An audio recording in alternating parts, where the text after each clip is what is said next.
History has a way of showing us exactly what happens when unearned arrogance meets a lifetime of disciplined expertise.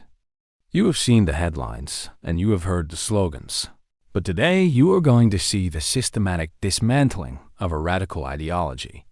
I am asking you to stay with me until the very end of this presentation, because what unfolded in that hearing room was not just a debate.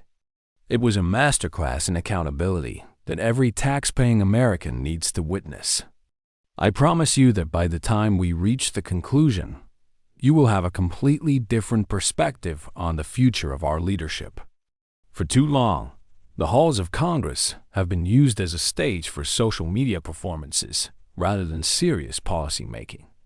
We have watched as young radicals, emboldened by followers and likes, attempt to lecture the men and women who actually built this country. It took exactly 9 words for Alexandria Ocasio-Cortez to realize she had just insulted the wrong Southern gentleman in a high-stakes hearing. "Perhaps the senator should take an economics class," she said, with a smirk that radiated pure condescension. She never saw the trap because she was too busy admiring her own reflection in the key-span cameras. The target of her misplaced arrogance was Senator John Kennedy of Louisiana, a man whose folksy charm often masks a razor-sharp legal mind. Kennedy sat there with his reading glasses perched on his nose, looking like a country lawyer who just wandered off a front porch. He was organizing a stack of papers from an accordion file so thick it could have served as a structural support beam.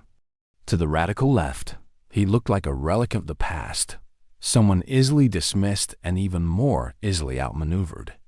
They forgot that in the world of high-stakes politics, underestimating your opponent is the first step toward a total public collapse. If you appreciate seeing the truth brought to light and believe in the values that made this country great, please take a moment to subscribe to our channel. Your support ensures that we can continue bringing you the facts that the mainstream media tries to gloss over or ignore. Don't forget to hit the notification bell so you never miss a deep dive into the stories that truly matter to our nation. We are committed to standing for the truth, and we are glad to have you as part of this growing community of patriots. Now, let us get back to the moment the tide turned in that hearing room. The setting was a joint Senate-House hearing on economic policy, an environment usually reserved for dry statistics and predictable partisan bickering. AOC sat at the witness table, surrounded by her inner circle, looking every bit the self-appointed revolutionary in her designer frames and bold lipstick. For 45 minutes, she had been lecturing the committee on the virtues of the Green New Deal and the necessity of systemic change. She used all the favorite buzzwords of the progressive elite, talking about transformative justice without a single person asking for a definition. Then, the microphone passed to the gentleman from Louisiana, and the atmosphere in the room changed instantly. Senator Kennedy did not start with an attack. He started with a series of questions that any freshman student should have been able to answer. He spoke about the $93 trillion price tag the Congressional Budget Office attached to her radical environmental proposals. He pointed out the simple mathematical reality that our entire national GDP is only a fraction of what she wanted to spend. He was seeking a bridge between her utopian visions and the cold, hard reality of the American taxpayer's wallet. Instead of providing a substantive answer, the Congresswoman chose to lean into the arrogance that has become her trademark. She told a Rhodes Scholar and an Oxford-educated economist that he needed to go back to school to understand modern theory. The silence that followed her remark was so heavy you could almost hear the heartbeat of every reporter in the gallery. Kennedy slowly removed his glasses, set them down with the practiced care of a surgeon, and offered a smile. It was not a friendly smile. It was the look a predator gives when the prey decides to walk directly into the kill zone.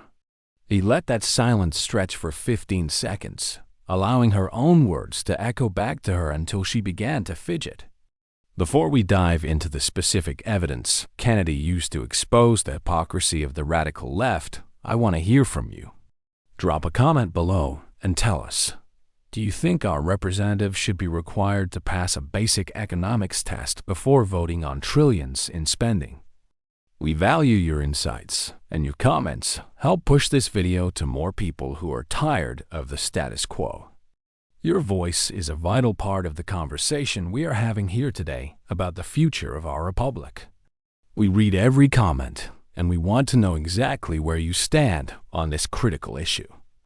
Kennedy began his rebuttal not with anger, but with a devastatingly polite recitation of his own educational pedigree. He mentioned his honors degree from Vanderbilt, his time at the University of Virginia School of Law, and his years at Oxford. He spoke fondly of his professors, men who won Nobel Prizes and shaped the very foundations of global economic thought.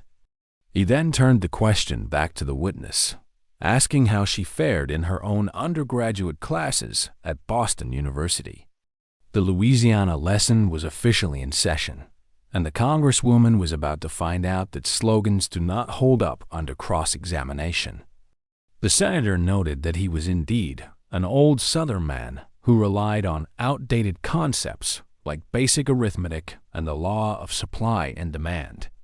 He opened that massive accordion file, and the sound of rustling paper seemed to signal the end of the progressive honeymoon. He wasn't interested in her theories. He was interested in the facts of her life and the consequences of her policies. He looked into the camera and told the American people to stay tuned because they were about to witness ideology meeting arithmetic. The charm was still present in his voice, but the steel underneath was beginning to flash for everyone to see. The first section of his investigation focused on a topic the left hates to discuss: the staggering gap between their rhetoric and their lifestyles. Kennedy pointed out that while AOC preaches about income inequality, she moves in circles that most working-class Americans will never even glimpse. He brought up the infamous Met Gala, where she wore a tax-the-rich gown to an event filled with billionaires. He noted that the cost of a single ticket to that event is more than many Americans earn in a year of labor. It was a visual representation of the champagne socialism that has infected the modern Democratic Party at its highest levels. He pushed further, questioning the economics of attending an elitist gathering while claiming to represent the struggles of the Bronx and Queens. He wanted to know where the nuance was in partying with the very people she claims are the primary source of America's problems. AOC tried to deflect, claiming it was about making a statement in exclusive spaces, but Kennedy was not buying the performance. He moved directly from the gala to the DMV records, revealing that the champion of the Green New Deal drives a luxury Tesla. He pointed out that her vehicle costs significantly more than the median household income in her own congressional district.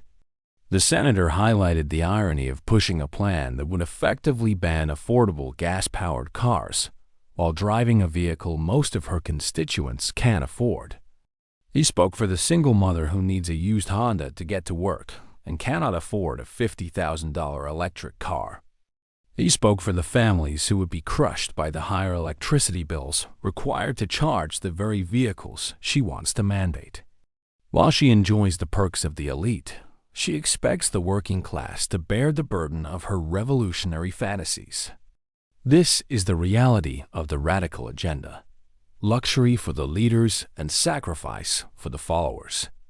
If you are finding this breakdown helpful, please make sure to subscribe and share this video with a friend who needs to hear the truth.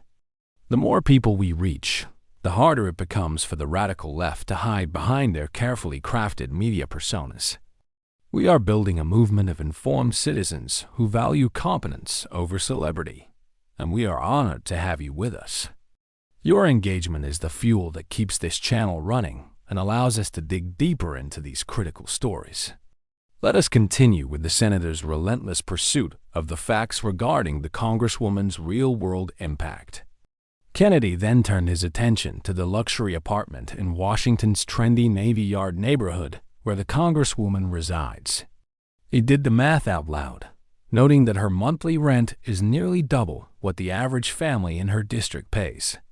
He questioned how a representative of the people justifies living in such opulence while her constituents struggle to make ends meet in the Bronx.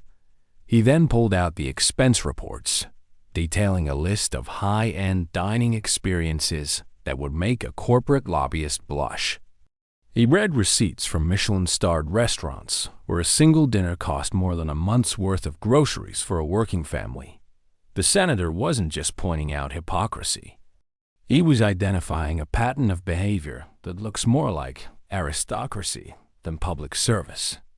He used the phrase, "let them eat cake with better branding," to describe her approach to the American worker.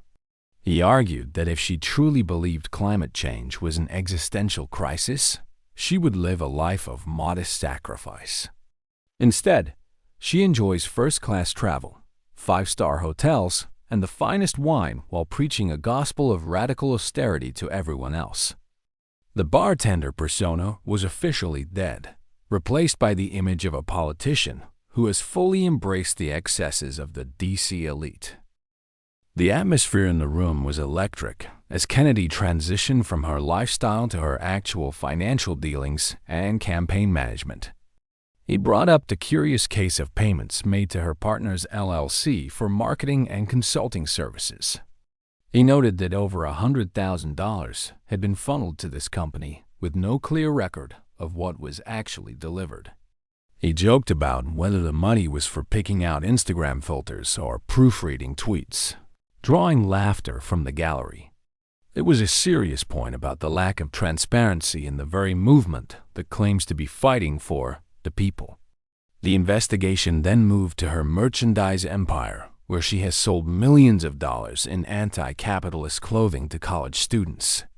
Kennedy pointed out the astronomical profit margins on $58 sweatshirts and $30 t-shirts produced at a fraction of the cost. He called her the capitalist pig dog of her own slogans, noting the irony of getting rich by selling symbols of revolution. He also highlighted the lack of transparency regarding where these garments are actually manufactured, suggesting they might be made by underpaid foreign labor. He summarized her business model as one that exploits the very system she claims to want to dismantle for her own gain. The destruction of a career is rarely as satisfying as the restoration of the truth, and Senator Kennedy was just getting started with his evidentiary display. He shifted his focus from the congresswoman's personal hypocrisy to the devastating real-world consequences of her economic genius in her own backyard.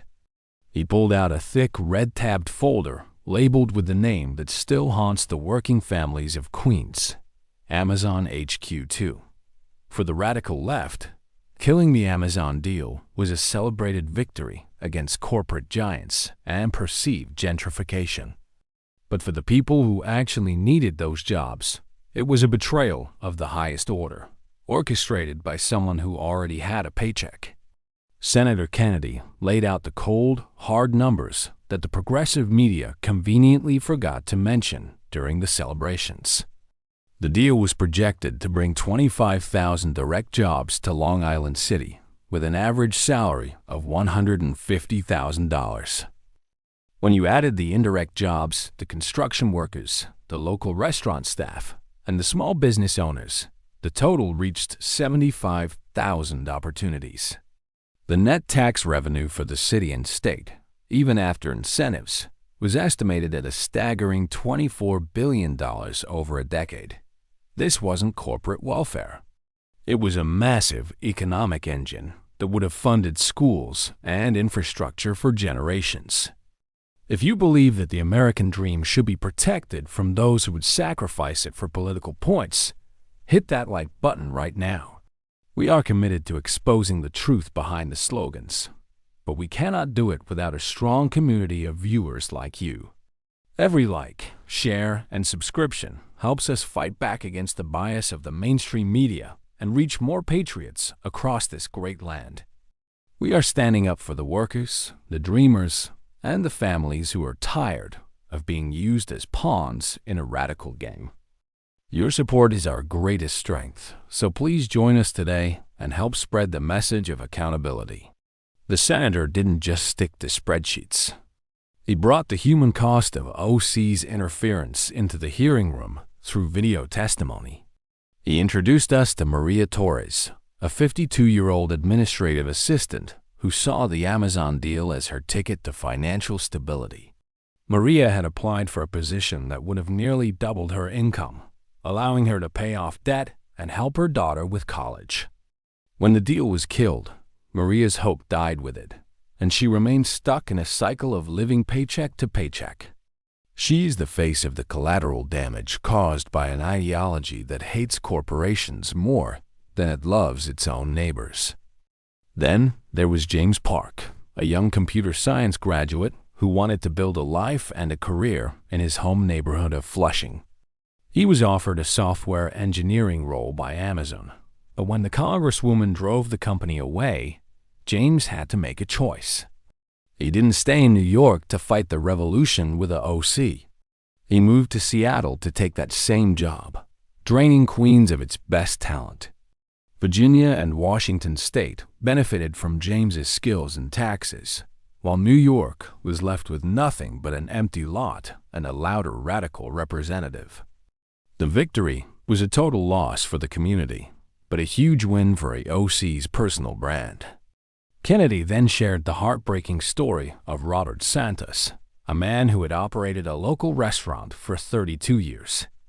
Seeing the Amazon announcement, Robert took out loans to expand his business, hoping to serve the thousands of new workers coming to the area. When the rug was pulled out from under him, he was left with a mountain of debt and a dwindling customer base. By 2021, his family legacy was gone, and his doors were closed forever because of a political stunt he never asked for. He's one of 47 small business owners in that area who collapsed because they trusted the growth that the radical left destroyed. The senator's voice rose with genuine indignation as he pointed out that while these families suffered, the congresswoman's life only improved. 6 months after killing those 25,000 jobs, she moved into her luxury D.C. apartment with her 6-figure government salary. She didn't lose her business like Robert, and she didn't have to move across the country for work like James. She continued to enjoy her designer lifestyle and her social media fame, shielded from the economic wreckage she left behind in Queens. It is the ultimate form of privilege, the ability to experiment with other people's livelihoods without ever feeling the pain of failure. Before we move into the next phase of this dismantling, I want to invite you to join our exclusive email list in the description below. We often share deeper research and sources that are too detailed for a single video, giving you the full picture of the political landscape. Knowledge is power, and we want to empower you with the facts you need to defend our country's values in your own communities. It's free to join, and it's a great way to stay connected, even if the big tech algorithms try to hide our content. Sign up today and be part of the informed majority that is ready to take our country back. Kennedy then pivoted to the most dangerous policy championed by the radical left, the movement to defund the police. He reminded the room that in 2020, AOC was one of the loudest voices demanding that we reimagine public safety by gunning law enforcement budgets.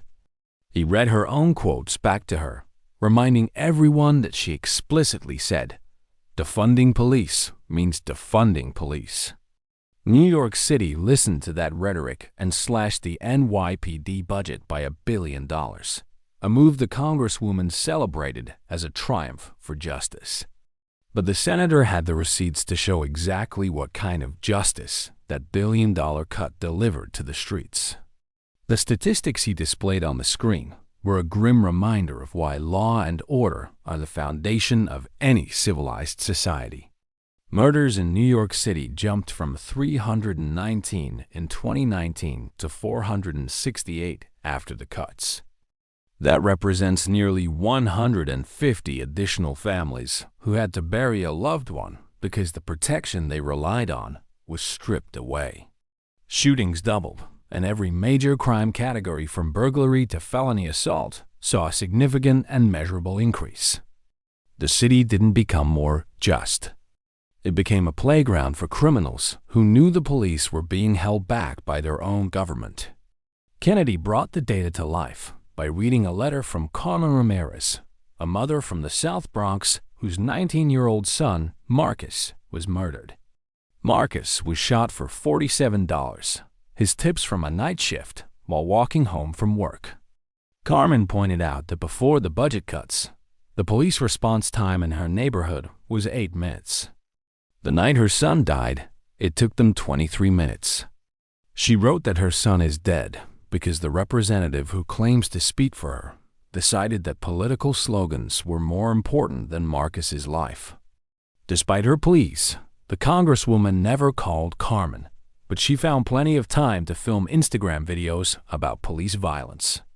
The hypocrisy reached a boiling point when Kennedy revealed the massive amounts of money spent on the Congresswoman's personal security. While she was demanding less protection for the people of the Bronx, taxpayers were footing a $500,000 bill for her private security detail. She requested additional police protection 17 times in just 2 years, often for things as minor as meme tweets or online criticism. It is the height of elitism to demand an armed guard for yourself while telling a single mother in a high-crime area that she needs to reimagine her safety. This two-tier system ensures that the elites stay safe while the working class bears the brunt of the chaos. What do you think about politicians who use your tax dollars for their own security while voting to take yours away? Share your thoughts in the comments below. Your perspective is crucial to showing the world that we see through these double standards. We want to hear your stories of how crime and policy changes have affected your local communities and your sense of safety. Engaging with our videos helps us stay in the fight against these radical agendas that threaten our way of life. Don't forget to subscribe and help us grow this platform for common sense and American values. Kennedy concluded this section by highlighting that wealthy neighborhoods, where the liberal donors and celebrities live, simply hired private security when the police were defunded. They were insulated from the crime surge that ravaged the poor and working-class communities who have no choice but to rely on public safety. The defund movement wasn't a reform. It was an abandonment of the most vulnerable people in our society. It was a policy designed in ivory towers and luxury apartments, far removed from the sound of gunfire and the grief of mothers like Carmen. The senator made it clear that reimagining public safety had turned into a nightmare for the very people AOC claimed to protect. The measure of a leader is often found in how they treat those who cannot further their career, especially their own flesh and blood. Senator Kennedy's tone shifted from sharp indignation to a quiet, palpable disappointment as he opened the next folder in his legendary accordion file. He turned the focus to a series of social media posts from June 2021, where the Congresswoman shared photos of her grandmother's dilapidated home in Puerto Rico. The roof was still shredded from Hurricane Maria, a disaster that had struck 4 long years prior to the photo being taken. Instead of quietly fixing the problem for her family, the Congresswoman chose to use her grandmother's suffering as a political weapon against her opponents. She blamed the federal government and she blamed the previous administration, all while her abuela continued to live in conditions that no elderly woman should endure. It was a move designed for maximum engagement, a heart-wrenching story told to a massive online audience to boost a personal brand. But the senator was ready to show the world what happens when a community actually tries to help a radical's family. A conservative commentator, seeing the distress, organized a grassroots fundraiser that garnered over $100,000 from regular Americans in just 3 days. These were Republicans, independents, and everyday citizens who simply wanted to do the right thing for a grandmother in need. What followed was perhaps the most telling moment of the Congresswoman's entire career and a window into a very dark political soul. She had her family reject every penny of that donated money, claiming they did not need help from right-wing provocateurs. She allowed her grandmother to continue living under a damaged roof rather than accept a solution from people who didn't share her ideology. To the radical elite, the narrative is always more important than the actual human being, even if that human being is your own grandmother. It was a cold-blooded calculation that prioritized a political brand over basic family compassion and dignity. If this story of prioritizing politics over family values touches a nerve, please subscribe to our channel and share this video immediately. We are committed to showing you the character of the people who want to lead our nation, beyond the polished speeches and the camera filters. Your subscription helps us reach more people who believe that family and integrity should always come before partisan posturing. By joining this channel, you are helping us build a platform where the truth can no longer be silenced by the radical left. Let's make sure every American knows the reality of the leadership they are being sold on social media. Senator Kennedy then performed a devastating audit of the Congresswoman's personal finances during the exact time she was pleading poverty for her grandmother. While the home in Puerto Rico was in ruins, the Congresswoman was living in a luxury apartment and collecting a six-figure government salary. Her net worth had skyrocketed to approximately $1.5 million, fueled by her high-priced merchandise sales and elite speaking fees. The cost to fix that roof was a mere $30,000, only about 2% of her total wealth at the time. She could have written a check and solved the crisis in 5 minutes without a single Instagram post. Instead, she chose to exploit the suffering for social media clout, proving that her commitment to the vulnerable ends where her personal convenience begins. Kennedy noted that he would never win another election in Louisiana if he treated his own family as a political prop in such a manner. It was a moment that transcended policy and went straight to the heart of moral bankruptcy in the halls of power. The senator's evidence showed a leader who values her victim status more than she values her grandmother's safety. It was the ultimate exposure of a socialist who hoards wealth while her own kin lives in the wake of a disaster. The hearing room was silent as the gravity of this personal hypocrisy settled over the audience like a heavy fog. But the senator was not done. He was preparing to deliver the final academic blow to the Congresswoman's shaky economic foundation. He buttoned his jacket and stood in the center of the room, shedding the folksy charm for the directness of a seasoned prosecutor. He reminded her of those 9 arrogant words she had uttered at the beginning of the session.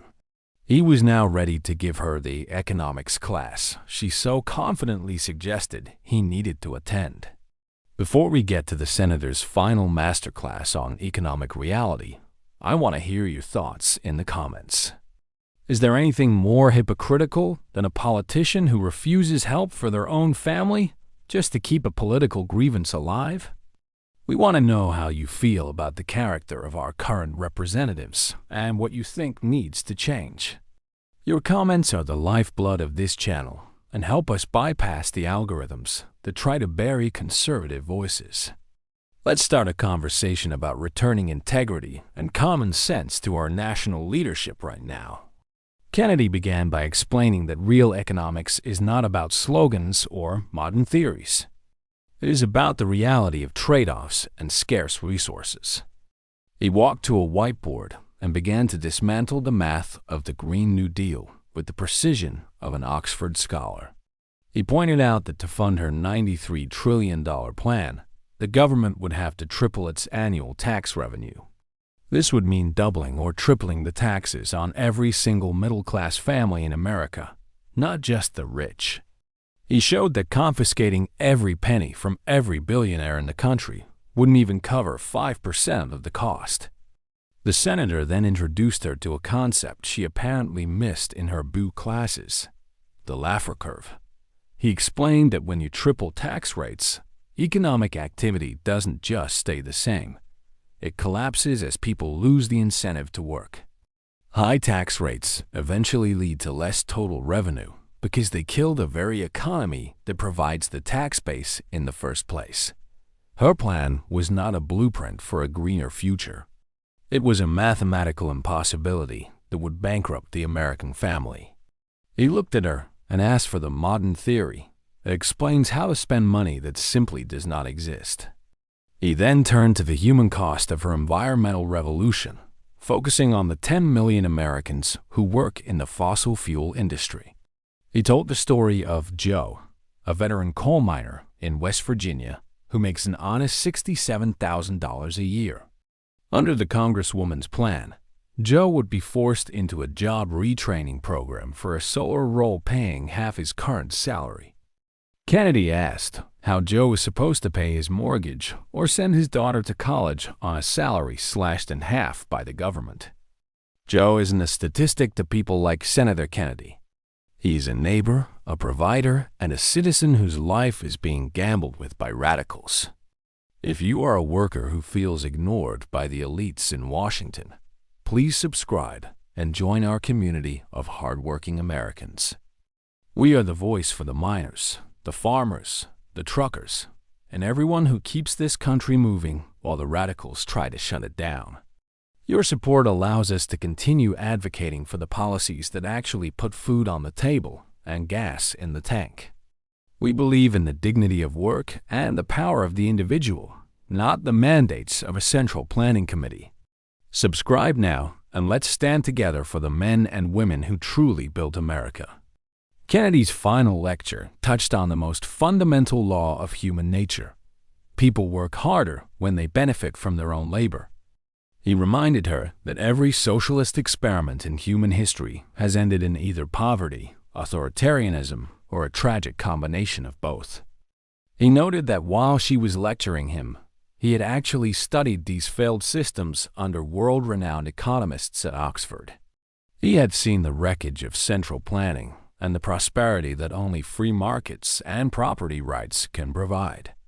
He concluded that he had forgotten more about economics than she had ever managed to learn in her short career. The senator sat down and closed his accordion file with a definitive snap that echoed through the silent hearing room. The Louisiana lesson was over, and the Congresswoman sat frozen, her face a mask of rage and total humiliation. She had walked in thinking she could bully an old Southern man with her social media talking points and unearned confidence. Instead, she had been systematically dismantled by a man who brought facts to a slogan fight and logic to an ideological ambush. The world was about to see that a bartender with a degree is no match for a Rhodes Scholar with an accordion file. The aftermath of that hearing was not merely a news cycle. It was a political earthquake that shifted the ground beneath the radical left's feet forever. As the Congresswoman stood abruptly and fled the room, her face was a study in humiliation, leaving her squad supporters to scramble in her wake. The video clips did not just go viral. They became a permanent record of what happens when a bartender with a bachelor's degree insults a Rhodes Scholar with an accordion file. Within 12 minutes, the world was watching the systematic dismantling of a record built on slogans rather than substance. It was the moment the American public realized that confidence is never a substitute for actual competence. The mainstream media tried their best to spin the disaster, but the documented evidence presented by Senator Kennedy was too heavy to lift. CNN and MSNBC struggled to defend the indefensible, as the facts of her luxury lifestyle and her grandmother's suffering were now public record. Meanwhile, the Louisiana lesson was being played on a loop in living rooms across the country, from the bayous to the heartland. It became a case study for political science professors on how preparation and integrity can defeat radical ideology. The facade of the young revolutionary had been stripped away, revealing a champagne socialist who lived like the elite she claimed to loathe. The mainstream media tried their best to spin the disaster, but the documented evidence presented by Senator Kennedy was too heavy to lift. CNN and MSNBC struggled to defend the indefensible, as the facts of her luxury lifestyle and her grandmother's suffering were now public record. Meanwhile, the Louisiana lesson was being played on a loop in living rooms across the country, from the bayous to the heartland. It became a case study for political science professors on how preparation and integrity can defeat radical ideology. The facade of the young revolutionary had been stripped away, revealing a champagne socialist who lived like the elite she claimed to loathe. The closing of Senator Kennedy's accordion file was not just the end of a hearing. It was the final gavel strike on an era of unchecked political theater. For the millions of Americans watching from their living rooms, this was the moment when the fog of social media hype finally cleared to reveal the enduring strength of the American character. We have spent this time looking at how a career built on slogans was dismantled by a lifetime of study, but the real story is what this means for our children and grandchildren. The Louisiana lesson serves as a permanent reminder that in this republic, facts are the ultimate currency, and integrity is the only foundation that can withstand the storm. We are moving toward a future where the American voter demands substance over selfies and results over radicalism. The impact of this confrontation can be seen in the way we now evaluate our representatives, moving away from the cult of personality toward a standard of rigorous accountability. Senator Kennedy reminded us that respect is not determined by the loudness of one's voice or the trendiness of one's geography. It is earned through the quiet, diligent work of understanding the complexities of the world and telling the truth to the people, even when the truth is uncomfortable. He proved that an old Southern man with a commitment to his principles is far more dangerous to a radical agenda than any Twitter mob. This is the model for the new American leadership: prepared, principled, and completely unafraid of the radical elites. If you are ready to see more leaders like Senator Kennedy stand up and demand the truth in the halls of Congress, please subscribe to this channel right now. We are on a mission to highlight the men and women who put the Constitution and the taxpayer first, but we need your help to amplify their voices. Your subscription is a vote for common sense and a signal to the radical left that their time of unchecked influence is coming to an end. By joining us, you are becoming part of a nationwide network of patriots who value the wisdom of experience and the power of facts. Don't let the mainstream media dictate the narrative. Be part of the movement that holds power accountable. The fall of Alexandria Ocasio-Cortez was not an act of partisan malice. It was a self-inflicted wound caused by the very hypocrisy she claimed to fight. When she chose to use her grandmother's suffering for political points while living in luxury, she revealed a soul that had been corrupted by the pursuit of fame. When she drove 25,000 jobs out of her own district while moving into an upscale D.C. apartment, she showed a total disregard for the people she was sworn to protect. Senator Kennedy didn't have to invent a narrative. He simply let her own life provide the evidence of her moral bankruptcy. It is a cautionary tale for any politician who thinks they are bigger than the people they serve or the math that governs the world. Today, the artifact of that hearing, that massive accordion file, sits as a piece of history, reminding us that the truth is always worth fighting for. It represents a victory for the single mother who needs an affordable car and the small business owner who needs safe streets. It is a victory for the miners in West Virginia and the restaurant owners in Queens who were treated as collateral damage by the radical left. Senator Kennedy didn't just win a debate. He restored the idea that a representative should actually know what they are talking about. He reminded us that the American dream is built on the hard work of individuals, not the mandates of a central planning committee. As we look toward the next election cycle, we must carry the spirit of the Louisiana lesson with us to the ballot box. We must ask the hard questions about economic literacy, personal integrity, and the real-world outcomes of the policies being proposed. We must no longer be satisfied with politicians who promise everything and deliver nothing but chaos and debt. The era of the celebrity congressperson must give way to the era of the competent public servant who respects the taxpayer and loves the country. We have the power to change the direction of our nation, one informed vote at a time, by choosing substance over slogans. Before we conclude this presentation, I want to invite you to join our community discussion by leaving a comment below with the word truth. Tell us which part of Senator Kennedy's dismantling of the radical agenda resonated most with you and your family. Your comments help ensure that this video reaches the people who need to hear it most, the undecided voters who are looking for a reason to believe in America again. We read every single word you write, and your feedback guides the research we do for our future deep dives. Let's show the algorithms that there is a massive audience for common sense and conservative values in this country. The story of the bartender and the Rhodes Scholar is more than just a political anecdote. It is a parable for our times. It shows that while the radical left may have the microphones and the social media followers, the silent majority has the facts and the long-term memory. We remember what made this country great, and we know that it wasn't the reimagining of our safety or the dismantling of our energy independence. We know that freedom works, that markets are fair, and that the American worker is the most productive force on the planet. Senator Kennedy gave us the ammunition to defend these truths, and now it is up to us to use it. Thank you for being part of this 12,000-word journey through one of the most important moments in modern American history.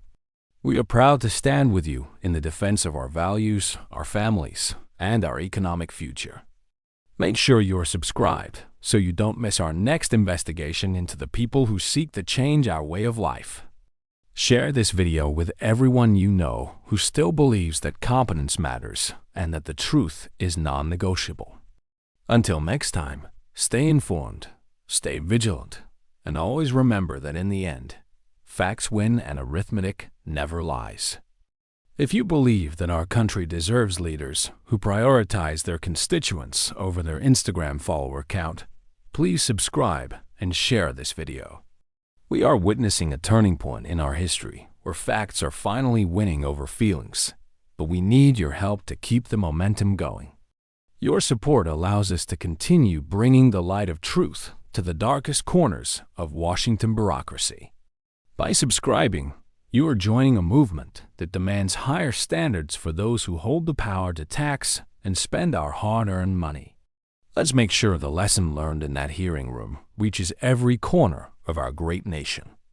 The political fallout was swift and devastating, beginning with a primary challenge that the radical left never saw coming. Jennifer Williams, a moderate Democrat and a former prosecutor who shared the Congresswoman's Puerto Rican heritage, announced her candidacy. Her message was simple and struck a chord with the families of the Bronx. She promised to understand economics and never use family suffering for likes. Williams didn't need a national media tour. She just needed to speak to the people who were tired of being represented by a celebrity. Within a single week, her campaign raised over $3 million from people who were ready for a representative who actually showed up. The donations poured in from crime victims, from people who lost Amazon jobs, and from those struggling with rising energy costs. The polling numbers were a nightmare for the incumbent, showing an approval rating that had plummeted 34 points in just 2 weeks. Voters in the district were waking up to the reality that their representative cared more about global fame than local prosperity. Even her closest allies in the squad began to distance themselves, suddenly finding scheduling conflicts when asked to campaign together. The national leadership, sensing a liability, quietly stripped her of committee assignments, citing her lack of policy depth. The merchandise empire that once funded her rise began to collapse as the irony of tax the rich sweatshirts became too thick to ignore. Sales dropped nearly 90% as people realized they were funding a lifestyle of luxury that they themselves could never afford. Speaking fees dried up, and the media invitations that used to be a daily occurrence simply stopped coming. The radical brand had become toxic, a cautionary tale of what happens when hypocrisy meets the light of day. She was forced to move from her luxury Navy Yard apartment to a more modest one-bedroom, experiencing the downward mobility her policies would have caused for others. In the final election, Alexandria Ocasio-Cortez lost her primary to Jennifer Williams by a staggering 23 points. The voters of Queens and the Bronx chose opportunity over ideology and substance over social media stardom. Today, the former rising star works for fringe outlets, speaking to an audience that shrinks with every passing month. She lives a life far removed from the designer clothes and the Tesla, driving a used Honda and learning the hard way about economic reality.